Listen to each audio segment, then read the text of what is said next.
obvious one that I've already stated and I'll elaborate on with in a few slides later. So the motivational question, in some sense, the first one, is simply whether this Chern-Simons invariant, which is a very easy global function defined on moduli space of representation, is it related to the L function? That this is a very speculative question, but in a sense, this question is old, and at least it's a refinement of older analogies. So there are people who thought about whether analytic torsion or like Reidemeister torsion could be related to L functions.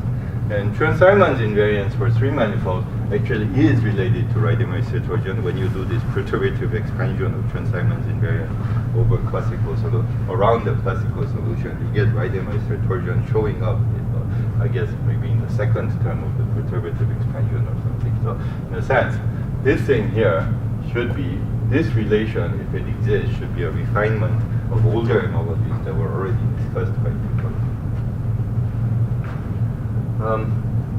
Now, but I'll also mention a classical motivation, or the quantum motivation in some sense. It's a Chern-Simons thing.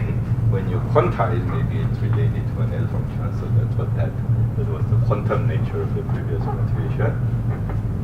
But you see, a main object of study in arithmetic geometry in any case, whether you like what we discussed today or not, you're always studying moduli spaces of principal bundles for various sheaves. This is more or less the main object of study in arithmetic geometry. So, for example, A could be a Galois representation. Right? A could be a profinite or a pro-algebraic group, or A could be just some constant group GLSZP. Corresponding to all these situations, you might have Selmer groups, you might have spaces of Galois representations, you may have Selmer schemes, various things. And in some sense, studying these H1s incorporates pretty much, well, maybe I'm exaggerating a little bit, but most of the important problems in arithmetic geometry.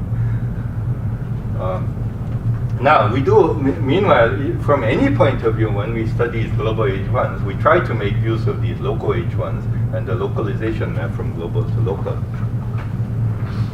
The reason we do this, of course, is because these local H1s are usually easier to study. So, for example, there are situations where you can write down the explicit formulas for these local H1s, and then you're trying to maybe study the global H1 by trying to understand how the global thing is sitting inside the local thing.